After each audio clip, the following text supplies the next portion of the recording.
Responsable du campus numérique francophone partenaire de Constantine. Donc, l'intitulé de mon intervention, c'est du campus numérique francophone de Constantine vers une nouvelle dynamique.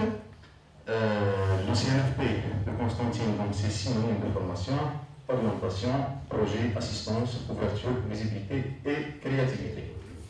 Donc, il existe depuis presque 8 ans, l'année d'activité.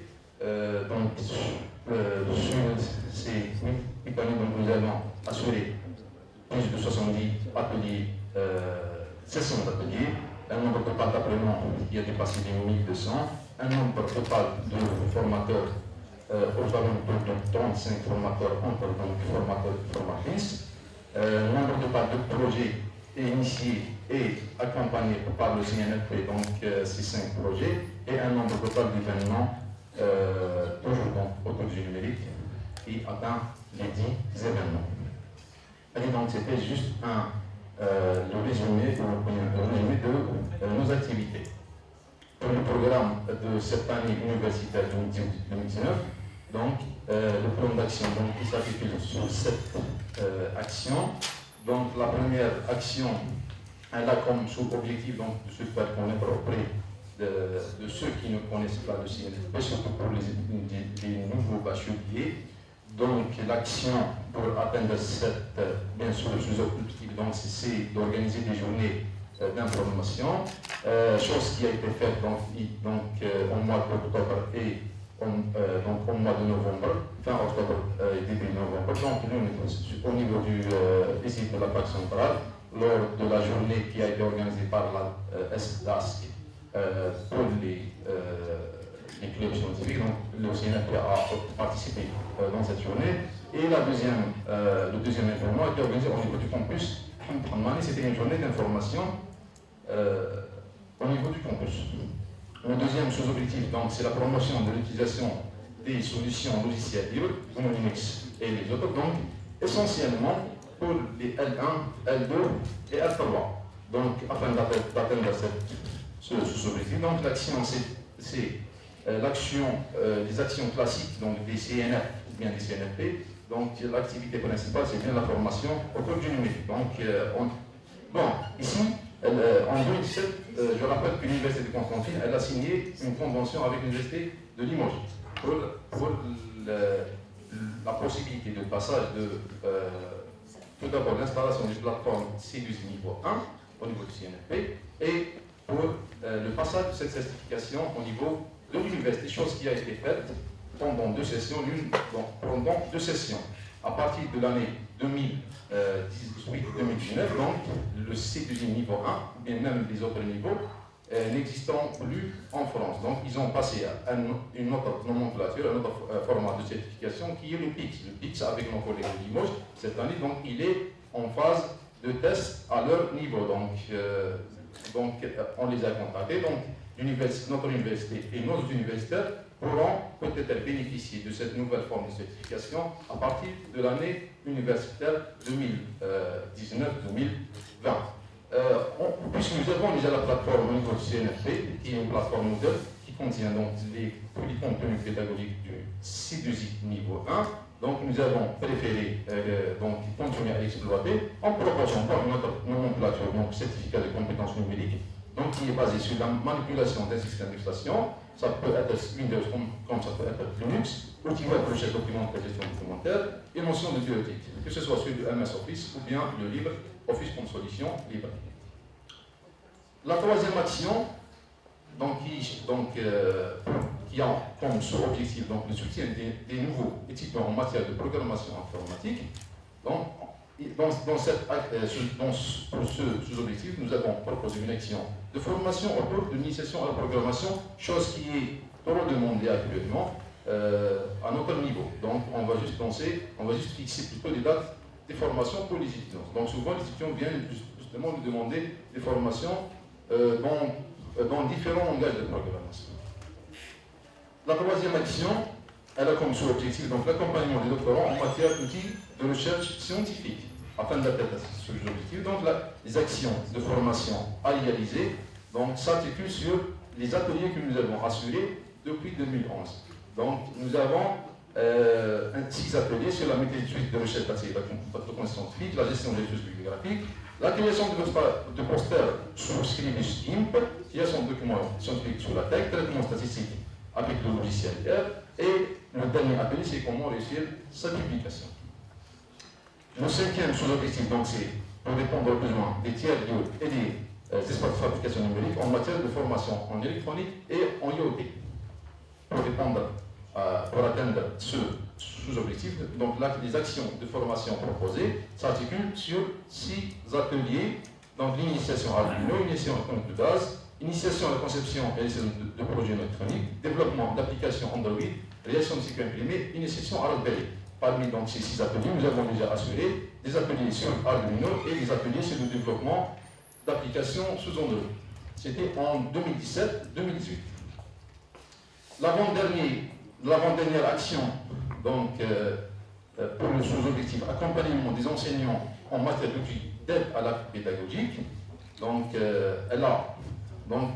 a comme action une formation sur 3 ateliers. Le premier, c'est l'évaluation pédagogique dans un dispositif d'enseignement à distance, atelier que nous avons accueilli durant cette année. Donc, c'est la première session d'atelier qui a été réalisée, que ce soit ici en Algérie, que ce soit au niveau de l'AUF. Donc, c'est l'un des nouveau-nés des formations AUF. Le deuxième, la conception pédagogique et technique d'un TP électronique flexible à distance. C'est toujours un nouveau-né dans le référentiel atelier AUF. Et le dernier, c'est une formation sur le type de travail collaboratif en ligne. Le dernier sous-objectif, c'est d'offrir à notre communauté universitaire l'ensemble de ces formations sous forme de pack. Donc, ces packs, il y a le pack informatique de base, électronique, embarqué, IoT, le pack pour les doctorants qui englobe 6 ateliers, pack technologie web sur la programmation HTML, CSS, PHP, MySQL et JavaScript, un pack infographique qui regroupe des formations d'initiation à des logiciels libres qui sont Scribus, GIMP et Inkscape, et le pack outils pédagogiques pour l'enseignant qui contient les 3 ateliers que nous avons cités tout à l'heure. C'était les 7 actions sur lesquelles s'articule notre plan d'action pour l'année 2018-2019. Avant de terminer, on va parler des perspectives. Les perspectives, c'est le projet C9. C9, c'est la nouvelle forme que l'AUF cherche à donner. C'est pas à ses campus, mais à ses partenaires universitaires. Rappelons que notre université compte parmi les plus anciens partenaires universitaires algériens de l'AUF. Donc la motivation, pourquoi ce projet, la science, la technologie, l'ingénierie et les mathématiques, donc les STEM, sont des éléments de réussite pour un développement durable dans la société d'aujourd'hui. L'ère technologique qu'on vit actuellement n'est qu'un fruit de ce que l'homme a pu investir dans cette discipline. Le secteur de l'éducation et de la formation est la locomotive qui devra orienter et conduire cette société vers une maîtrise de cette technologie pour la transformer d'une société consommatrice à une société productrice et innovatrice. En Algérie, un nombre relativement important parmi les meilleurs jeunes bacheliers, futurs acteurs économiques, ciblent souvent des disciplines complètement différentes des STEM, à la recherche probable d'une meilleure employabilité. De l'autre côté, les moins placés se trouvent forcés à suivre des cursus scientifiques et techniques relativement lourds par rapport à leurs prédispositions scientifiques, qui aboutissent souvent à un taux d'échec relativement élevé. Donc, ce travail soit parallèlement progression, rotation et même, dans certains cas, des abandons. À la fin, cette société, qui est le marché économique, devra intégrer ses diplômés peu compétents dans les secteurs technologiques qui ne répondront jamais à ses besoins réels pour un développement économique de qualité. Afin de motiver nos futurs bacheliers à suivre des parcours scientifiques techniques, stimuler leur créativité en les intégrant dans un écosystème approprié, les initier au travail d'équipe et d'entre elles, les bien préparer et bien préparer les futurs acteurs économiques. Ce projet est. Donc, le fondement de ce projet, c'est la création d'espaces scientifiques et technologiques des EST au sein d'établissements d'écoles au niveau donc collège et lycée, qui formeront pour nous un noyau local, qui sera fédéré par le CNFP de Constantine. Ce noyau peut être, par la suite, à la fin du projet, on pourra peut-être élargir donc ce projet au niveau même régional ou national. Le deuxième point donc, sur lequel est fondé ce projet, c'est la formation d'animateurs de ces espaces qui seront des enseignants au niveau collège et lycée. Donc, équiper ces espaces par les moyens matériels nécessaires et suivre, bien entendu, les activités au sein de ces espaces. Et l'encouragement de formation d'équipes de jeunes élèves autour de projets, à la fin, organisation des compétitions scientifiques entre les équipes et entre les UST. Notre rôle, nous, en CNFP de Constantine, c'est de créer justement et installer ces espaces au niveau des établissements partenaires, donc les partenaires académiques, organiser ces formations pour les animateurs, organiser des ateliers pour les élèves, organiser ces compétitions et rester toujours donc prêt à assister tout au long du projet nos partenaires académiques. Donc, pour partenaires potentiels, donc, il y en a trois, la direction de l'éducation nationale de la Constantine, le ministère qui est le mouvement international pour le loisir scientifique et technique, et bien entendu l'agence universitaire de la francophonie. Donc ce sont les trois partenaires potentiels de notre université dans ce projet. Bon, pour clôturer, donc, nous allons juste vous communiquer donc, nos prochains rendez-vous autour du numérique. Donc le premier, ça sera le Arduino Show. La date n'est pas encore fixée, ça sera peut-être durant le premier semestre 2019.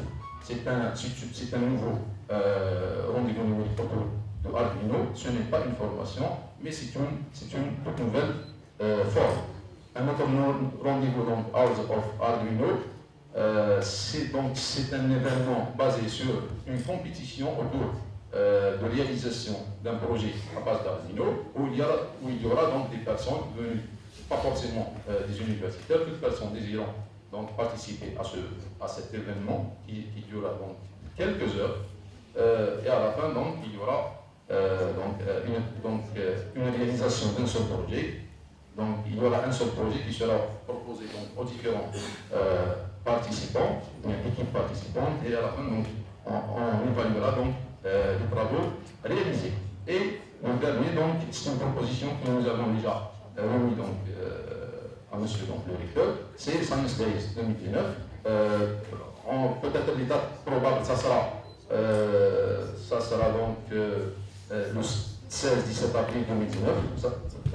Peut-être ça sera une ou deux journées. Dans cet événement, donc, nous avons défini quelques éléments concernant donc, le scénario.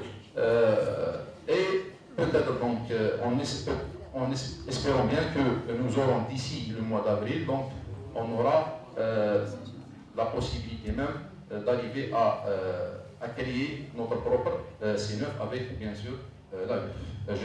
Je vous remercie pour votre attention.